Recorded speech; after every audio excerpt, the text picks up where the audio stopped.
আসসালামু আলাইকুম। আজকে আমরা বাংলাদেশ সংবিধানের খুবই গুরুত্বপূর্ণ একটি পার্ট, রাষ্ট্র পরিচালনার যে মূলনীতি সমূহ আছে এগুলো নিয়ে পড়াশোনা করব। এটি আমাদের সংবিধানের দ্বিতীয় ভাগের অনুচ্ছেদ 8 থেকে 25 পর্যন্ত আলোচনা করা হয়েছে। তো আমরা এই জিনিসটাকে বলতেছি যে আমাদের বাংলাদেশের সংবিধানের মোরাল কম্পাস, যে আমরা আসলে কোন দিকে যাব, রাষ্ট্রের ডিরেকশনটা কি হবে, এটা সম্পর্কে কিন্তু এখানে খুবই গুরুত্বপূর্ণ কিছু আলোচনা করা আছে। তো প্রথমেই সংবিধানে যে জিনিসটা আলোচনা করা আছে অনুচ্ছেদ 8-এ, যে বাংলাদেশের যে মূলনীতি আমরা দেখবো যে আমাদের 4টা স্ট্রাকচারাল পিলার আছে, যেটা নিয়ে আমরা অনেক আলোচনা করেছি। তার মধ্যে একটি হচ্ছে আমরা দেখবো যে প্রথমে আমরা মূলনীতির আসলে আইনি অবস্থানটা কি এটা নিয়ে আমরা আলোচনা করেছি।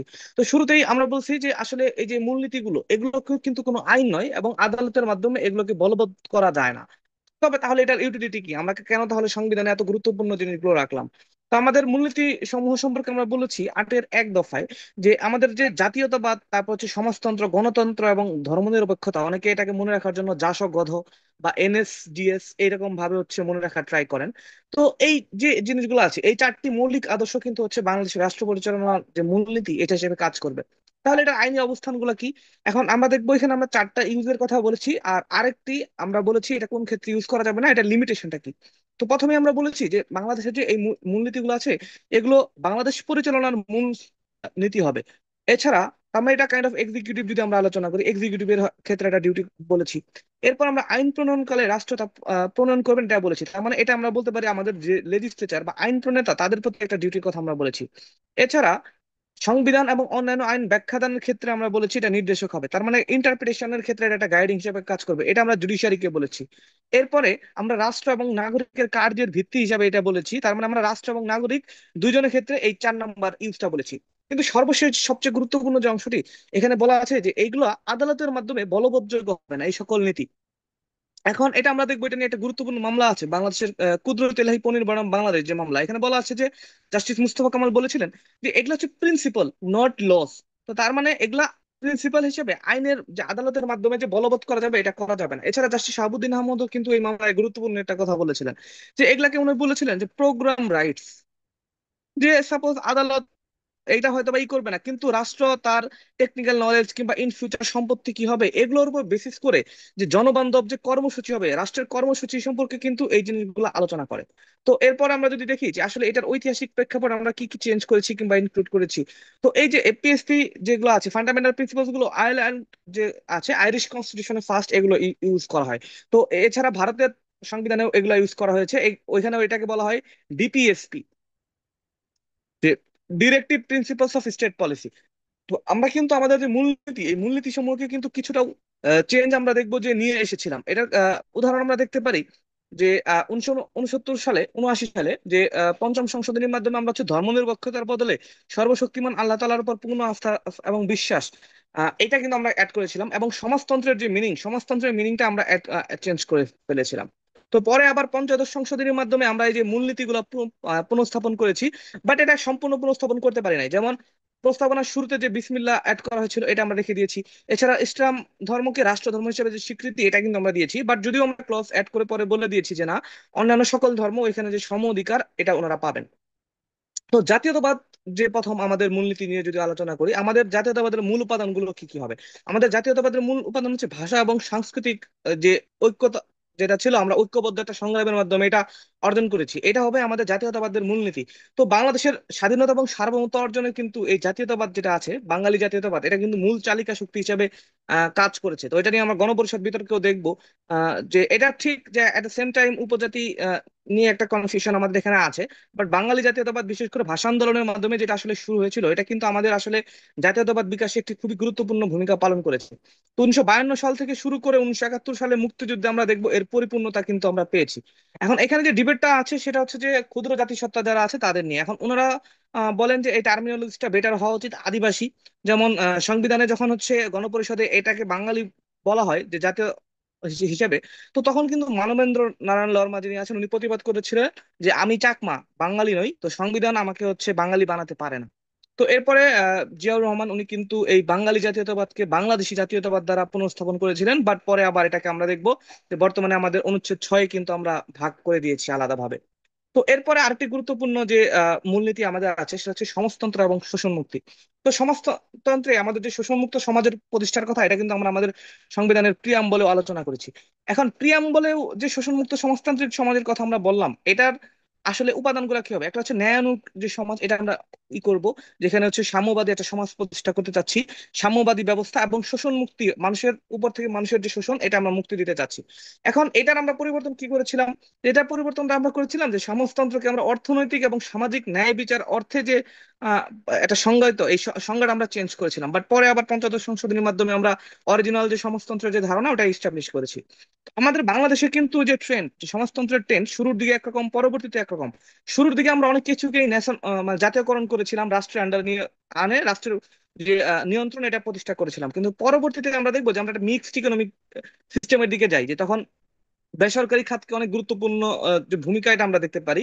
তো বর্তমানে আমরা আসলে বাজার অর্থনীতি ফলো করতেছি, বাট সমাজতান্ত্রিক যে প্রিন্সিপালস গুলো আছে, এগুলো আমরা দেখবো আমরা অনেক ক্ষেত্রেই ফলো করতেছি। তো এখানে আমরা একটা জিনিস কথা বলছি যে not full Marxist communism as economy, মানে আলটিমেটলি আমরা কমিউনিজমের যে প্রতিষ্ঠাটা একদম সমাজতান্ত্রিক সমাজ প্রতিষ্ঠা করব না। আমরা আমাদের এখানে সমাজতান্ত্রিক সমাজের যে গুড ফিচার্স গুলো আছে, আমাদের আলটিমেটলি আমরা ডেমোক্রেসি থাকবো, but economic and social justice অর্থে হচ্ছে আমরা যে সমাজতন্ত্র, এই মিনিংটা আমরা কিন্তু এখানে ইউজ করেছি। এরপর আমরা যদি গণতন্ত্রের দিকে যাই, তো সবচেয়ে গুরুত্বপূর্ণ মূলনীতির কথা যদি আমরা এটা বলে আলোচনা করি, তো এটা আমরা কি বলেছি যে প্রজাতন্ত্র হবে একটি গণতন্ত্র। গণতন্ত্রে আমরা কি কি মূল উপাদান এনশিওর করতে চেয়েছি? একটি হচ্ছে আমরা মৌলিক মানবাধিকার আছে যেগুলো বেসিক ফান্ডামেন্টাল হিউম্যান রাইটস এবং ফ্রিডম, এই জিনিসগুলো ইন্ডিপেন্ডেন্স কিন্তু আমরা নিশ্চিত করতে চেয়েছি। এছাড়া মানব সত্তার মর্যাদা ইনশিওর করতে চেয়েছি, যে মানব সত্তার যে মর্যাদা এবং মূল্যবোধ আছে তার প্রতি আমরা শ্রদ্ধা নিশ্চিত করবো।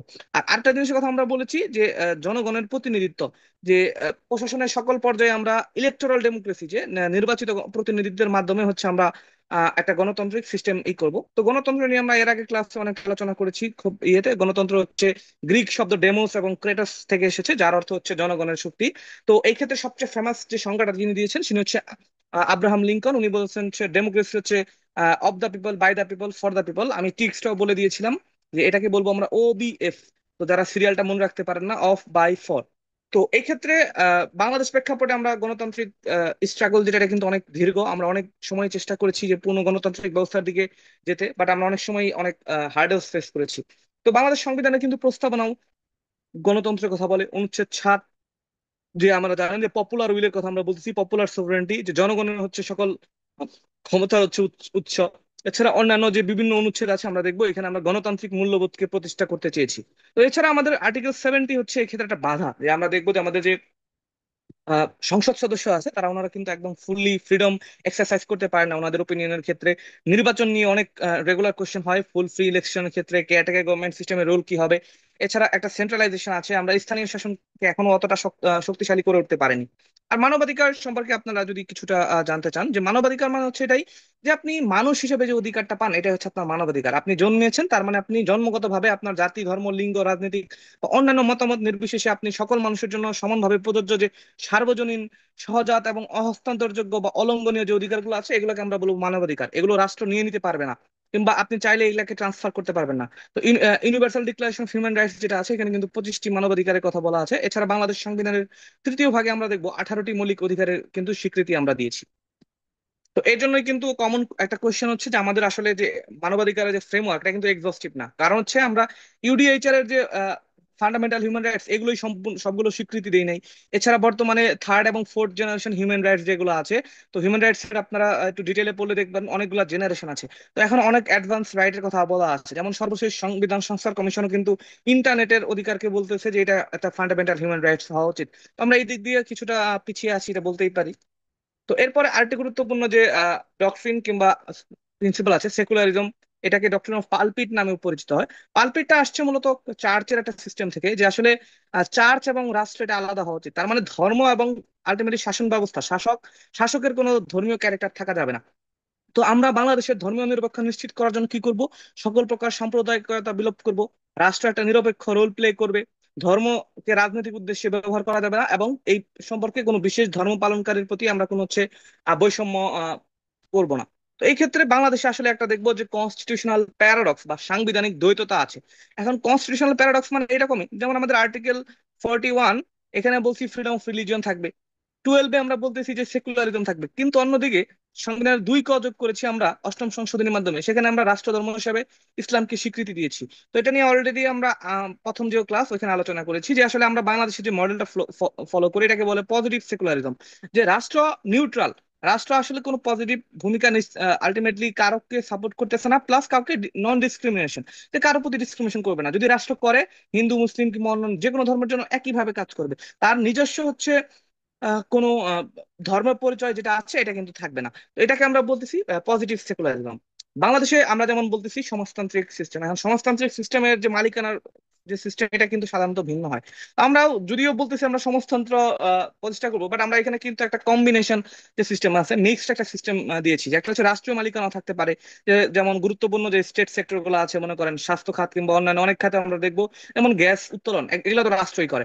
সমবায় মালিকানা যেটা আছে, কোঅপারেটিভ ওনারশিপ, এটা কিন্তু থাকা যায়, যেমন আমাদের যে state acquisition and tenancy act যেটা আছে, রাষ্ট্রীয় অধিগ্রহণ যে প্রজাস্বত্ব আইনটা যেটা আছে 1950 সালের, ওখানে কিন্তু আমরা দেখবো যে কোঅপারেটিভ সোসাইটির জন্য এক্সেপশন আছে কিছু।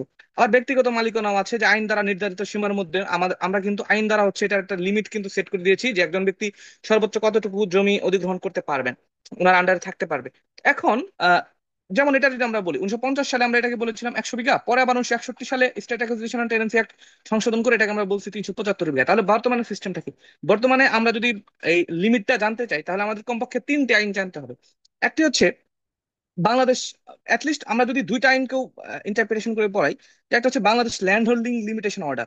তো এইখানে বলা আছে একজন ব্যক্তি সর্বোচ্চ 100 বিঘা সম্পত্তি তার দখল রাখতে পারবেন। অন্যদিকে বাংলাদেশ ল্যান্ড রিফর্মস অ্যাক্ট যেটা আছে, যেটা 1984 সালে অধ্যাদেশ ছিল, ওইখানে বলছে 60 বিঘা কৃষি জমি হচ্ছে কেউ রাখতে পারবেন। তার মানে এখন যদি কেউ ওভারঅল মিক্স সিস্টেমে কিংবা নন কৃষি অকৃষি রাখতে চান, উনি 100 বিঘা পর্যন্ত রাখতে পারবেন, কিন্তু কৃষি বিঘার ক্ষেত্রে ওনার হচ্ছে 60 বিঘা যে লিমিট, এটা কিন্তু ফলো করতে হবে। এরপরে আরেকটি গুরুত্বপূর্ণ অনুচ্ছেদ নিয়ে যদি আমরা আলোচনা করি, সেটি হচ্ছে কৃষক এবং শ্রমিকের মুক্তি। তো বাংলাদেশের যে অর্থনীতি কিংবা বাংলাদেশের ব্যাকবোন যদি বলি, এটা কিন্তু আমাদের কৃষক ভাইরা যারা আছেন তারা, কারণ তাদের কারণেই আমাদের ইকোনমি টিকে আছে। তো ওনাদের যে মেহনতি মানুষ কিংবা কৃষক শ্রমিকের যে মুক্তি, এর কারণে আমরা দেখবো আমাদের মুক্তিযুদ্ধের পিছনে ওনাদের অংশগ্রহণ, ওনাদের ফ্যাক্টর ছিল। আমরা এই ক্ষেত্রে আমরা মেহনতি মানুষ, কৃষক, শ্রমিক এবং অনগ্রসর অংশ যারা আছে, পিছিয়ে পড়া গোষ্ঠী, তাদের কিন্তু আমরা শোষণ হইতে মুক্তি দিতে চেয়েছি। তো আসলে ঐতিহাসিক প্রেক্ষাপটের দিকে আলোচনা করলে আমরা ব্রিটিশ কলোনিয়াল পিরিয়ডে কিংবা পাকিস্তান আমলে, তো মুক্তিযুদ্ধের চেতনায় কিন্তু এই জিনিসটা ছিল যে আমরা আসলে আমাদের যে যে কৃষক শ্রমিক গোষ্ঠী আছেন ওনাদের আমরা এই ওনাদের বর্তমান যে অবস্থা এখান থেকে মুক্তি দেব। তো এটার অনেকটা চ্যালেঞ্জও আছে আসলে, আমরা যদি দেখি যে আসলে আমাদের ইনকাম ইনইকুয়ালিটি যেটা আছে এটা কিন্তু স্টিল এক্সিস্ট করে। আর সম্পদের একটা কনসেন্ট্রেশন আছে, যদিও আমরা একটা লিমিট সেট করে দিয়েছি, বাট এটাকে অনেক সময় অনেকভাবে বাইপাস করা হয়। তো গুটি কয়েক মানুষের হাতে সম্পত্তি পুঞ্জীভূত হচ্ছে। তো আরেক সবচেয়ে যদি গুরুত্বপূর্ণ আরেকটি প্রিন্সিপালের কথা আমরা আলোচনা করি, সেটি হচ্ছে মৌলিক প্রয়োজনের ব্যবস্থা করা, যে বেসিক নেসেসিটিস যেটা আছে। এখন ছোটবেলায় অনেকের একটা রং কনসেপশন থাকে যে মৌলিক চাহিদা আর মৌলিক অধিকার দুইটা কিন্তু ভিন্ন জিনিস। তো এখন মৌলিক অন্ন বস্ত্র আশ্রয় শিক্ষা চিকিৎসা সহ এখানে কিন্তু 5টা বলা হয়, যে মৌলিক চাহিদা কয়টা, অনেকে অ্যান্সার করেন 5টা, আসলে মৌলিক চাহিদা 5টা না, এই 5টা সহ জীবন ধারণের মৌলিক উপকরণের ব্যবস্থা। তার মানে এই 5টা তো বলে দিয়েছে, ইনামারেটেড, ইনক্লুসিভ, কিন্তু এটা এক্সস্টিভ না। অন্যান্য যে মৌলিক উপকরণ যেগুলো আছে এগুলো হচ্ছে মানুষের মৌলিক প্রয়োজন হিসেবে বিবেচিত হতে পারে। কর্মের অধিকার নিয়ে আলোচনা করা হয়েছে, যেগুলো আমরা দেখবো যে মজুরির কথা বলা আছে, অনুচ্ছেদ 20 ওটা নিয়ে আলোচনা করা আছে। এছাড়া বিশ্রাম এবং বিনোদন যেগুলো আছে এটাও একটা অধিকার হিসেবে দেখা হচ্ছে। এখানে আরেকটি গুরুত্বপূর্ণ জিনিস যেটা আলোচনা করা হয়েছে সেটা হচ্ছে রাইট টু সোশ্যাল সিকিউরিটি বা সামাজিক নিরাপত্তা। তো আপনারা জানেন একটা টার্ম আছে, social safety net. Social safety net মানে হচ্ছে আলটিমেটলি মানুষের যে সামাজিক অধিকারগুলো আছে এগুলোকে এনশিওর করা। তো এই ক্ষেত্রে আমরা আসলে কেন করতেছি এটা, যে ক্যাপিটালিজমে তো এই ধরনের জিনিসগুলো হয় না। তো এটা অনেকটা হচ্ছে সমাজতান্ত্রিক যে সোসাইটি আছে এটার অনেকটা প্রতিফলন। তো এখানে একটা মিনিমাম কোর আর্গুমেন্ট আছে, মিনিমাম কোর আর্গুমেন্ট বা প্রিন্সিপালটা হচ্ছে এটাই, যে কল্যাণ রাষ্ট্র যেটা আছে, ওয়েলফেয়ার স্টেট, ওইখানে একটা ন্যূনতম জীবনযাপন, তার মানে minimum essentials level of basic necessities, যে যে জিনিসগুলো আসলে একদম জীবন ধারণের জন্য অপরিহার্য, এই সকল জিনিস রাষ্ট্রের এনশিওর করতে হবে। তো আমরা আর্টিকেল 82 তে বলে আসছি যে মূলত ফান্ডামেন্টাল প্রিন্সিপালস গুলোর বেশিরভাগ হচ্ছে ইএসসি রাইট, ইকোনমিক, সোশ্যাল এবং কালচারাল রাইটস। তো এইগুলোর আর অন্যদিকে ফান্ডামেন্টাল রাইটস গুলাকে বলা হয় সিপি রাইটস বা সিভিল অ্যান্ড পলিটিক্যাল রাইটস। তো ইএসসি রাইট গুলাকে আমরা আর্টিকেল 82 এর মাধ্যমে বলেছি এগুলো আদালতের মাধ্যমে বলবৎযোগ্য না। তার মানে কি আলটিমেটলি রাষ্ট্রের চলে যায়। তো রাষ্ট্রের এই ক্ষেত্রে অ্যাটলিস্ট মিনিমাম কোর আর্গুমেন্ট যেটা আছে, যে জীবন ধারণের জন্য প্রয়োজনীয় যে একটা মানদণ্ড আছে এটা এনশিওর করতে অবশ্যই চেষ্টা করতে হবে। তো বর্তমানে চ্যালেঞ্জ যদি আমরা আলোচনা করি আসলে, যে আসলে আমাদের সম্পদের সীমাবদ্ধতা আছে, বাট সীমাবদ্ধতা থাকার পরেও অবভিয়াসলি একটা মিনিমাম লেভেল, একটা কোয়ালিটি স্ট্যান্ডার্ড কিন্তু মেনটেন করতে হবে। তো আমরা অনেক কিছু প্রোভাইড করতে চাইলেও, যেমন আমাদের স্বাস্থ্য এবং শিক্ষার ক্ষেত্রে আমরা অনেক সময় অনেক কিছু প্রোভাইড করতে চেয়েছি, বাট আমরা গুণগত যে কোয়ালিটি এই জিনিসটা মেনটেন করতে পারি নাই। তো আদালতে বলবৎযোগ্য না হওয়ার কারণে এই চ্যালেঞ্জটা কিন্তু রয়ে গেছে। But at the same time শিক্ষা, স্বাস্থ্যসেবা, আবাসন কিংবা সামাজিক নিরাপত্তার ক্ষেত্রে আমরা কিছুটা অগ্রগতি অবশ্যই করতে পেরেছি। তো গ্রামীণ এবং উন্নয়ন এবং কৃষি বিপ্লব তো আমাদের যে অবভিয়াসলি যে সমাজের যে লিভিং স্ট্যান্ডার্ড আছে, এটা কিন্তু সমাজ শহরে এবং গ্রামে ভিন্ন। তো শহরের যে যারা মানুষ আছেন তারা অনেক দিক দিয়ে অনেক বেশি সুবিধা পেয়ে থাকেন, গ্রামের ওনারা বৈষম্যের শিকার হন। তো আমরা এই যে গ্রামীণ উন্নয়ন এবং কৃষি বিপ্লবের জন্য একটা বৈষম্য দূরীকরণ করতে চেয়েছি, যে নগর এবং গ্রাম অঞ্চলের মাধ্যমে জীবনযাত্রার যে মানটা আছে, লিভিং স্ট্যান্ডার্ড, এটার বৈষম্য আমরা ক্রমাগতভাবে দূর করব। এটার জন্য আমরা দেখবো যে আসলে প্রথমে গ্রামে বিদ্যুৎ না থাকলেও বর্তমানে আমরা শতভাগ বিদ্যুতায়নের দিকে যেতে পেরেছি। তো এছাড়া গ্রামীণ রূপান্তর করতে চেয়েছি, গ্রামাঞ্চলের আমরা আমূলভাবে রূপান্তর স্বাধীন করব। আর সমতা ভিত্তিক ভাবে আমরা সামগ্রিক উন্নয়ন নিশ্চিত করতে চাবো। তো এই উন্নয়ন করার জন্য আমরা অবকাঠামোগত কিংবা অন্যান্য যে শিক্ষা ব্যবস্থার উন্নয়ন, যোগাযোগ ব্যবস্থার উন্নয়ন, এগুলো কিন্তু আমাদের করতে হবে। তো আরেকটি গুরুত্বপূর্ণ যে রাইটের কথা এখানে বলা আছে, সেটা হচ্ছে আর্টিকেল 26 অফ দ্য ইউডিএচআর। তো এখানে এলিমেন্টারি এবং বেসিক যে এডুকেশন যেগুলো আছে, একদম বাধ্যতামূলক প্রাথমিক শিক্ষা, এটা কিন্তু যে ইউডিএচআরও কিন্তু এটার কথা বলা আছে। তো আমরা এখানে কয়েকটা জিনিস এনশিওর করতে চেয়েছি, তার মধ্যে একটা হচ্ছে একই পদ্ধতির শিক্ষা, ইউনিফর্ম। ইউনিফর্ম শিক্ষা মানে কি, যে আপনি মাদ্রাসায় পড়েন কিংবা ইংলিশ মিডিয়ামে পড়েন কিংবা বাংলায় পড়েন, আমরা একটা ইউনিফর্ম স্ট্যান্ডার্ড করতে চাচ্ছি। কারণ আমরা দেখলাম যে ইংলিশ মিডিয়ামের ওনাদের রিসোর্স বেশি থাকার কারণে ওনারা একটা আলাদা লেভেলের এডুকেশন পান। তো রাষ্ট্র এই জিনিসটা ট্রাই করবে যে সকল একটা গণমুখী শিক্ষা যেন সবাই পান, একই স্ট্যান্ডার্ডের যেন একটা কোয়ালিটি সার্ভিস সবাই পাবেন। অবৈতনিক এবং বাধ্যতামূলক, যে আমরা 1990 সালে আইন করেছি যে প্রাথমিক শিক্ষা বাধ্যতামূলকের ক্ষেত্রে। তো আলটিমেটলি আমরা নির্দিষ্ট স্তরটা এখানে বলে দেয় নাই, আমরা কোন স্তর পর্যন্ত হচ্ছে বিনামূল্যে বাধ্যতামূলক শিক্ষা করব, এটা আমরা এনশিওর করব। এছাড়া প্রয়োজন ভিত্তিক শিক্ষা, শুধুমাত্র ফিলোসফিক্যাল বা থিওরিটিক্যাল না, যেটা সমাজের সাথে বর্তমান প্রয়োজন। তো এই ধরনের শিক্ষাকে আমরা হচ্ছে দিয়ে একটা যে ই নাগরিক, একটা দক্ষ নাগরিক গড়ে তুলবো শেষ পর্যন্ত। এছাড়া নিরক্ষরতা যেটা আছে, এটা দূরীকরণ হচ্ছে আমাদের অন্যতম একটি উদ্দেশ্য। তো এছাড়া আরেকটি ডক্ট্রিন নিয়ে যে আলোচনা করি, এই ডক্ট্রিনটার নাম হচ্ছে ডক্ট্রিন অফ পাবলিক মোরালিটি। তো আইন পড়ার ক্ষেত্রে সাধারণত মোরালিটির কোশ্চেনটা অনেক বেশি ডিবেটেবল, যে ল কি আসলে, যেমন এই ফান্ডামেন্টাল প্রিন্সিপালস নিয়ে ওই কথাটা অনেক বলা হয়, যে এগুলা তো অনেকটা মোরাল প্রিসেপ্টস। এগুলা তো যেহেতু এনফোর্সিবিলিটি নাই, তাহলে সংবিধানে এই জিনিসগুলো কেন থাকতে হবে? যদি আমরা এগুলা বলবৎ নাই করতে পারি, মানুষ যদি এটা আদালতে এসে নাই চাইতে পারে। কিন্তু তারপরেও কিছু পাবলিক মোরালিটি কনস্টিটিউশন কিছু মোরাল গাইড দেয় এটার। যে একটা হচ্ছে কি, এখানে আমরা দেখবো আর্টিকেল 18-এ দুইটা আসপেক্ট আছে, একটা হচ্ছে পজিটিভ, একটা হচ্ছে নেগেটিভ। পজিটিভটা কি, রাষ্ট্রকে আমরা কিছু পজিটিভ ডিউটি দিয়েছি, যে জনগণের যে পুষ্টির স্তর, এটা আপনার উন্নয়ন করতে হবে, জনস্বাস্থ্যের উন্নতি করতে হবে। তো মোরালিটির এগুলা। আবার অন্যদিকে মোরাল কিছু গ্রাউন্ড আছে, যেটা যে আপনি ক্ষতিকারক যে পদার্থগুলো আছে, যে মদ্য, মাদক পানীয়, স্বাস্থ্য হানিকর যে ভেষজ, এগুলো হচ্ছে আপনি নিষেধ করবেন। এছাড়া গণিকাবৃত্তি নিরোধ করবেন, জুয়া খেলা নিরোধ করবেন। এগুলো কিন্তু রাষ্ট্র অনেক সময় করে। যেমন মনে করেন সর্বশেষ সাইবার যে অধ্যাদেশটা আছে, এখানে কিন্তু বলা আছে যে জুয়া হচ্ছে নিষিদ্ধ।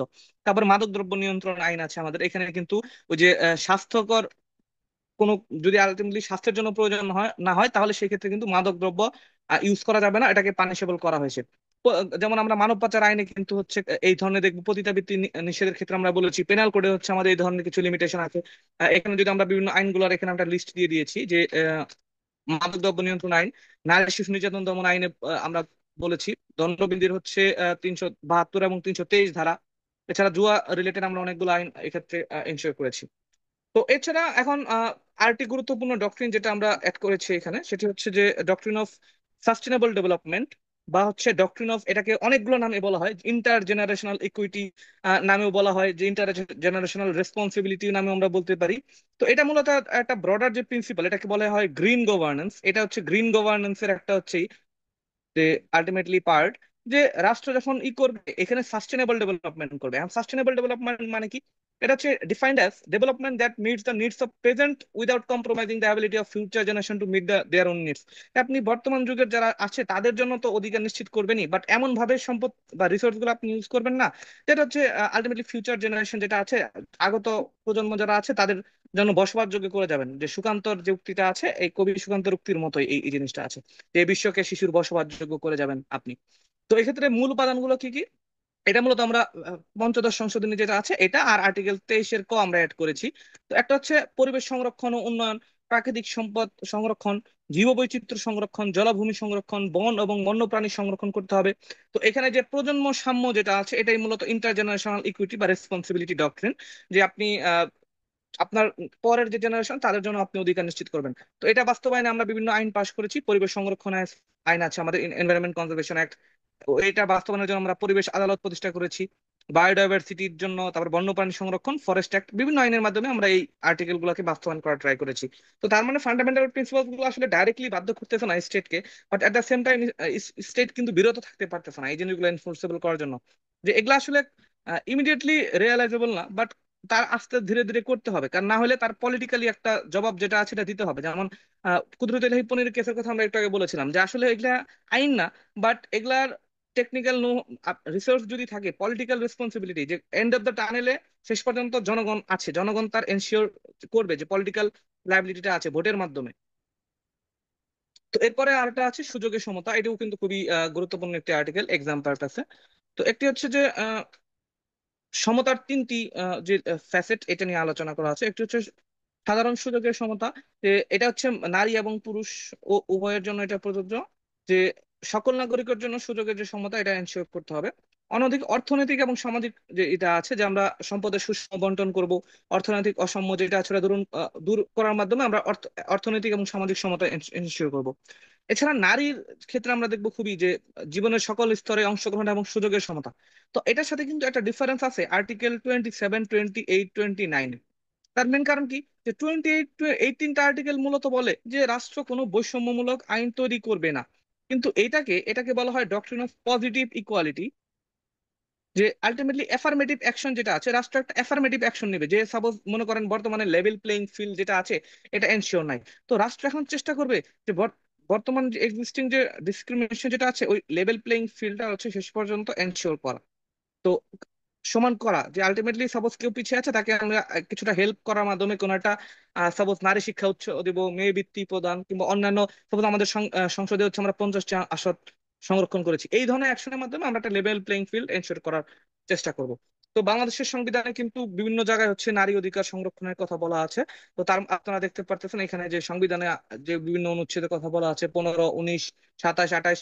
তো এগুলো কিন্তু খুবই গুরুত্বপূর্ণ এক্সাম পারপাসে। এছাড়া নারী যে অধিকার রক্ষায় আমরা বিভিন্ন আইন পাশ করেছি। তো মুসলিম পারিবারিক অধ্যাদেশ আছে, এছাড়া ফ্যামিলি কোর্টস একটা আছে আমাদের 2023 সালের। তো এই বিভিন্ন ধরনের প্রেফারেন্স আমরা দিয়েছি এখানে। আর অধিকার এবং কর্তব্য রূপে কর্ম, এটা আমরা পুনরায় কিছু আলোচনা করেছিলাম, যে আসলে কর্মকে বলা হচ্ছে অধিকার এবং কর্তব্য দুইটাই, যে একটি মৌলিক অধিকার হিসেবে আমরা বলতেছি, যদি মৌলিক অধিকার আলটিমেটলি কোর্টের মধ্যে বাস্তবায়নযোগ্য না, কারণ এটা পার্ট 2-তে আছে। তো এটা আলটিমেটলি আমরা এটাকে সম্মানের বিষয় বলেছি, যে কর্ম কেবল প্রয়োজন হিসেবে নয়, সম্মানের বিষয় হিসেবে এটাকে আমরা স্বীকৃতি দিব। তো এটার ক্ষেত্রে প্রিন্সিপালটা কি হবে, পেটা আমরা কি করব, প্রত্যেকের নিকট তার যোগ্যতা অনুসারে, এই প্রিন্সিপালটা হবে এটাই, যে আপনি যতটুকু যোগ্য আপনি ওইভাবে হচ্ছে বেতনটা পাবেন। আর ন্যায্য পারিশ্রমিক আপনি আসলে কতটুকু আহ, যোগ্য, যে জাস্ট রিওয়ার্ড সিস্টেম, যতটুকু আপনি যোগ্য ওই আপনার গুণগত মান এবং পরিমাণ অনুযায়ী আপনি একটা ন্যায্য পারিশ্রমিক যেন পান, এটা কিন্তু এনশিওর করতে চেয়েছি। আর আরেকটা জিনিস আমরা চেয়েছি, যে সেটা হচ্ছে অনুপার্জিত আয়ের বি- বিরোধিতা করতে চেয়েছি। যে আপনি পরিশ্রম করেন নাই, ফটকাবাজি করে হচ্ছে একটা আয় করছেন দুর্নীতির মাধ্যমে, রাষ্ট্র চাইবে যেন এই জিনিসটা আপনি অনুপার্জিত কোনো আয় যেন ভোগ না করতে পারেন। তো এই ক্ষেত্রে আমরা দুই ধরনের শ্রম যেটা আছে, কায়িক এবং মানসিক, সাধারণত আমাদের দেশে আমরা মানসিক শ্রম কিংবা বুদ্ধিভিত্তিক শ্রমকে অনেকটাই সম্মানের চোখে দেখি, কায়িক শ্রমকে একটু অনেকে দেখে অন্যরকম ভাবে। কিন্তু সংবিধান বলেছে না, দুইটাকেই আমরা ব্যক্তিত্বের পুনর্বিকাশ হিসেবে দেখবো। তো মানুষ যেন কর্ম বিমুখ না হয়ে পড়ে, এটা কিন্তু চেষ্টা করতে হবে। তো এটা বাস্তবায়নে আমরা বিভিন্ন পদক্ষেপ নিয়েছি, যে ন্যূনতম মিনিমাম ওয়েজ যেটা আছে এটা এনশিওর করা। আমাদের 2006 সালে আমাদের শ্রম আইন আছে।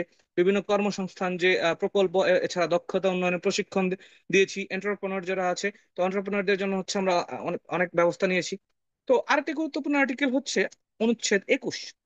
তো এখানে আমরা দেখবো দুই ধরনের ব্যক্তির হচ্ছে দায়িত্বের কথা বলা আছে। একটি হচ্ছে নাগরিকদের দায়িত্ব, আর একটা হচ্ছে সরকারি কর্মচারীদের দায়িত্ব। তো নাগরিকদের কর্তব্য কি, নাগরিকদের 4টি কর্তব্যের কথা এখানে বলা আছে। সংবিধান এবং আইন মেনে চলতে হবে, শৃঙ্খলা রক্ষা করতে হবে, নাগরিক দায়িত্ব পালন করতে হবে, এছাড়া জাতির সম্পদ রক্ষা করতে হবে। অন্যদিকে সরকারি কর্মচারী যারা আছেন তারা হচ্ছে সকল সময় জনগণের সেবার চেষ্টা করা, এটা হচ্ছে তাদের দায়িত্ব। আর এই কাজগুলো করতে গিয়ে ওনাদের নিরপেক্ষ থাকতে হবে। নিরপেক্ষ না থাকলে ওনাদের জবাবদিহিতার আন্তারে আন্ডারে আনতে হবে। এছাড়া হচ্ছে স্বচ্ছতা থাকতে হবে যে কোনো কাজের, দক্ষতাও এর সাথে একটি গুরুত্বপূর্ণ বিষয়। তো আপনি যতই স্বচ্ছ হন, যদি আপনার দক্ষতা না থাকে, কেউ কিন্তু দায়িত্ব ভালো মতো করতে পারবে না। তো এই সম্পর্কে কিন্তু আমাদের সংবিধানের যে প্রস্তাবনা চতুর্থ ধারায় আমরা কিন্তু এখানে আলোচনা করেছি যে জনগণের দায়িত্ব কি। জনগণের দায়িত্ব হচ্ছে কি, যে আলটিমেটলি সংবিধানের যে প্রাধান্য এই জিনিসটা কিন্তু রক্ষা করা। তো সরকারি কর্মচারীদের সংজ্ঞা হচ্ছে আমরা সংবিধানের 152 অনুচ্ছেদ এবং আমাদের দণ্ডবিধির 14 ধারায়ও দেখতে পারবো যে সরকারি কর্মচারী বলতে আমরা কি বুঝিয়েছি। অনুচ্ছেদ 22 নিয়ে আমরা হচ্ছে একটা ডিটেল ক্লাস করেছি, সেপারেশন অফ পাওয়ার। তো এটা আলটিমেটলি আমি কিন্তু ফান্ডামেন্টাল প্রিন্সিপালস নিয়ে হচ্ছে, যারা এটা মূলত প্রিলি সিরিজ, তো প্রিলি বাদে রিটেন যারা পড়বেন তাদের জন্য আমি এনফোর্সিবিলিটি নিয়ে আরটি ডিটেল আলোচনা করব। তো এইখানে প্রিলিমিনারি সিরিজে যদি আমরা কিছুটা আলোচনা করি যে রাষ্ট্রের নির্বাহী অঙ্গ সমূহ থেকে বিচার বিভাগের পৃথকীকরণ রাষ্ট্র যে এনশিওর করবে।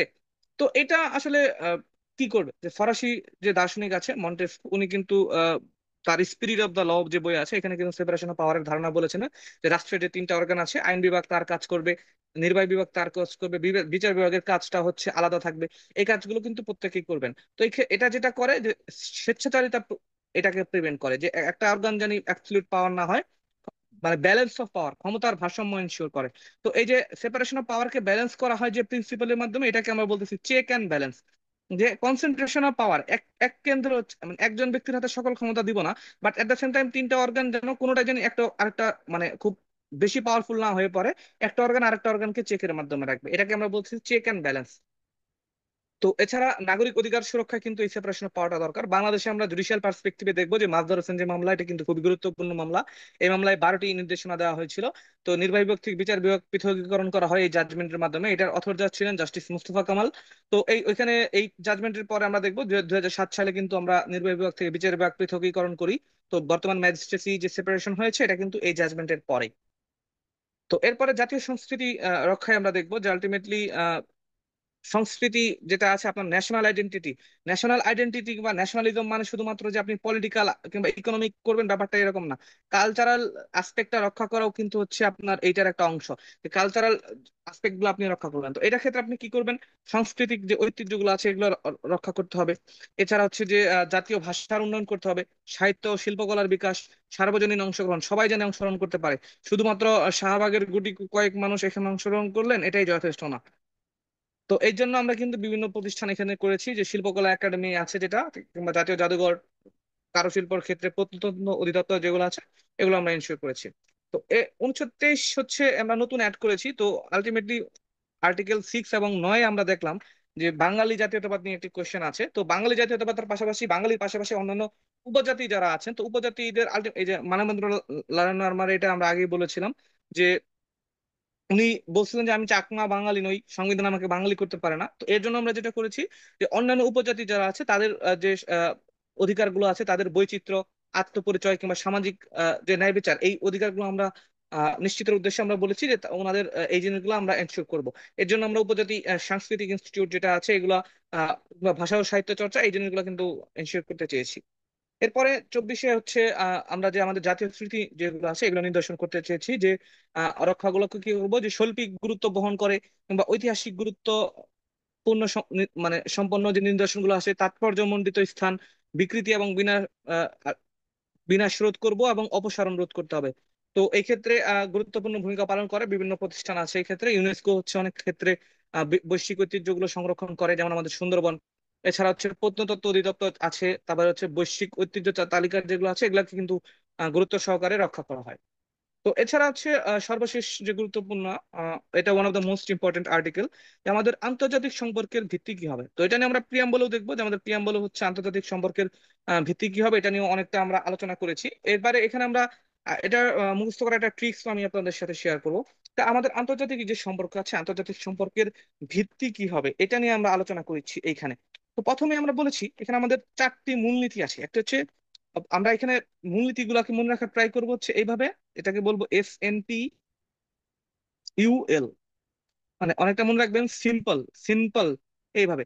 এস দ্বারা আমি বুঝাচ্ছি যে জাতীয় সার্বভৌমত্ব ও সমতা, যে আমাদের যে সোভারেন্টি এবং ইকুয়ালিটি আছে এটার প্রতি আমাদের যে থাকবে শ্রদ্ধা, এটা একটা জিনিস।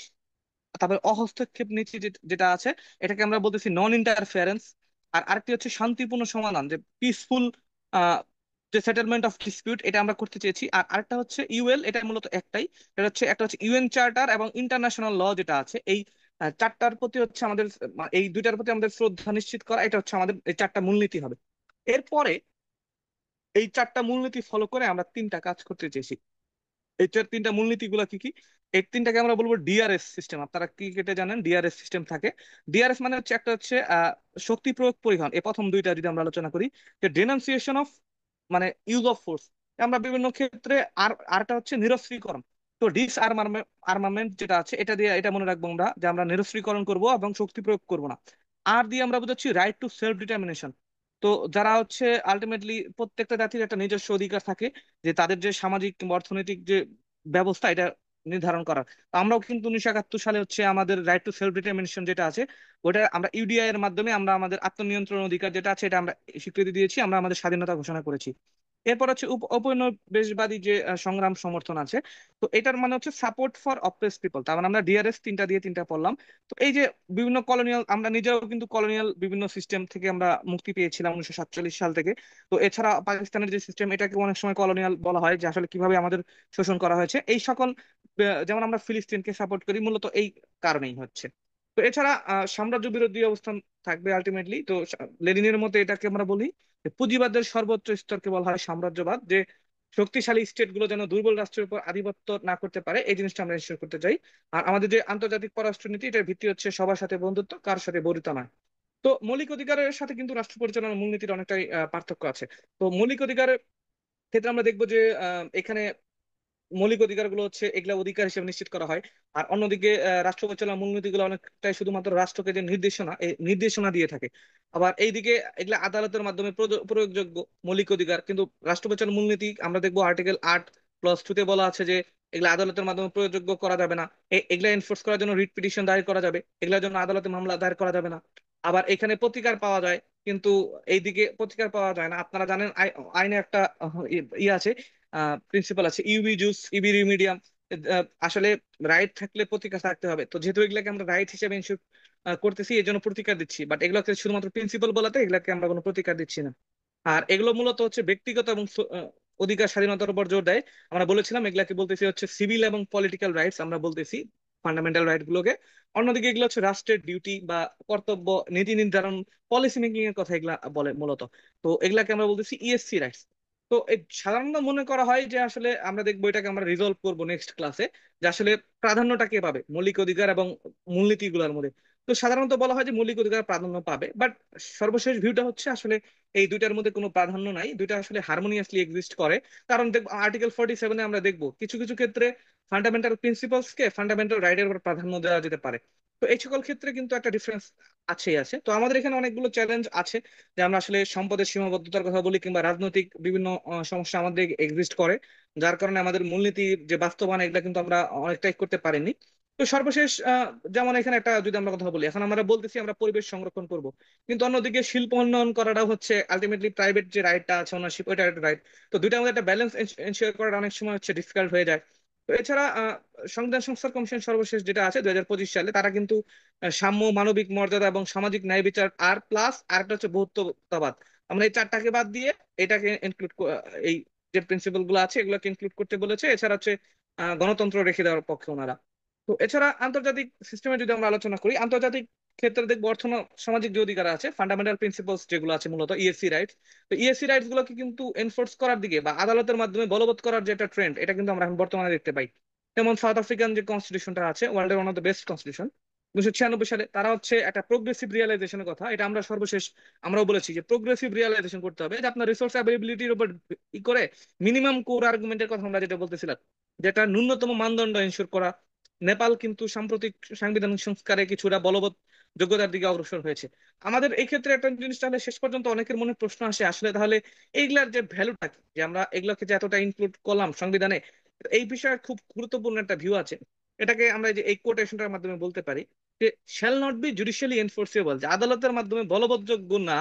বাট এটার মানে সিম্পলি এটাই, যে means court cannot complete the মানে compel the state to take particular action, যেটা নির্দিষ্ট কাজ করতে পার্টিকুলার অ্যাকশন নিতে হয়তো কোর্ট বলতে পারতেছে না। But it does not mean that this principles are judicially irrelevant, যে জুডিশিয়াল জন্য একদম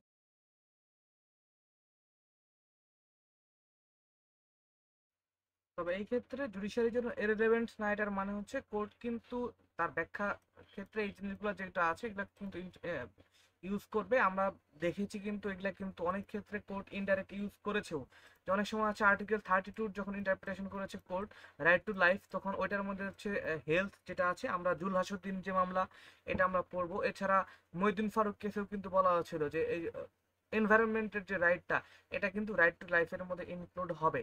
তো এছাড়া এখানে খুব গুরুত্বপূর্ণ একটি কোটেশন দেওয়া আছে যে বাংলাদেশের যে কোর্ট তার হ্যান্ডস টাইট, যে হাতটা বাঁধা আছে ডাইরেক্ট ইনফোর্সমেন্টের ক্ষেত্রে, কিন্তু তার চোখ যেটা আছে এটা ওয়াচফুল থাকবে, সেই সতর্কতার সাথে ব্যাপারগুলোকে দেখবে, ensuring that spirit of the fundamental principles of interpretation যেটা আছে, যে শেষ পর্যন্ত আইন সংবিধান ব্যাখ্যার ক্ষেত্রে এটা ইউজ করতেই হবে।